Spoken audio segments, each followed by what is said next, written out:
Le pouvoir des djinns. En comparaison avec les êtres humains, les djinns ont des pouvoirs spécifiques. Le premier est qu'ils peuvent se déplacer très rapidement. Allah nous dit dans le Coran, « Un djinn redoutable dit, « Je te l'apporterai avant que tu ne te lèves de ta place. Pour cela, je suis fort et digne de confiance. » Ils peuvent également atteindre les cieux comme cela est dit dans le Coran.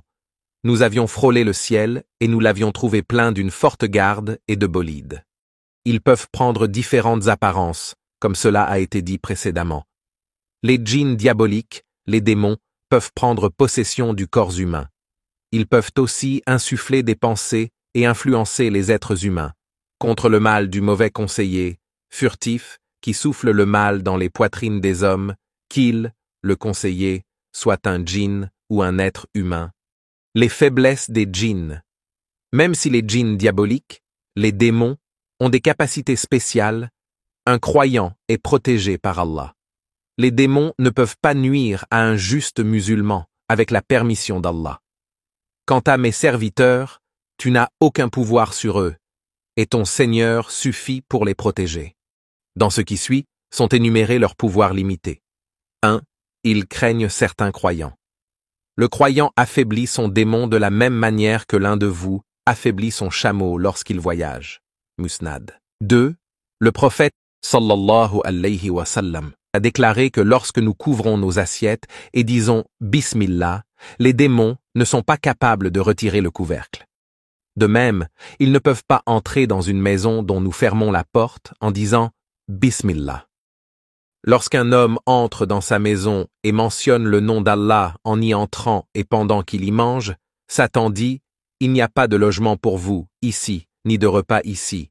Mais si l'homme entre dans sa maison et néglige de mentionner le nom d'Allah, Satan dit « J'ai trouvé un logement pour vous ». Et s'il ne mentionne pas le nom d'Allah lorsqu'il mange son repas, Satan dit « J'ai trouvé un logement et un repas ». 3. Ils peuvent prendre différentes apparences, mais ils ne peuvent pas prendre l'apparence du prophète Mohammed.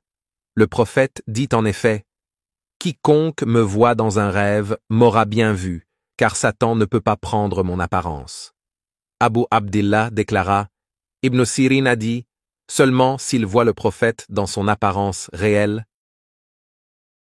4. Ils ne peuvent pas voler des informations venant du ciel, car ils sont empêchés d'atteindre ce but, conformément à ce que dit Allah, car ils sont écartés de toute écoute du message divin. 5. Comme les êtres humains, les djinns ont également été mis au défi de produire une œuvre au Coran, mais ils ne purent pas et ne pourront jamais le faire. Dit, même si les hommes et les djinns s'unissaient pour produire quelque chose de semblable à ce Coran, ils ne sauraient produire rien de semblable, même s'ils se soutenaient les uns les autres. Nous avons appris dans la leçon précédente que certains djinns sont bons et que d'autres sont démoniaques, car Allah leur a donné le choix d'être croyants ou mécréants. Les djinns diaboliques sont connus sous le nom de démons, ou shayatin en arabe. Le chef des démons est connu sous le nom de Satan, ou Iblis en arabe. Il a une apparence horrible et a 2 cornes. Dans la prochaine vidéo, nous allons découvrir une courte histoire d'Iblis. Alors abonne-toi si ce n'est pas déjà fait.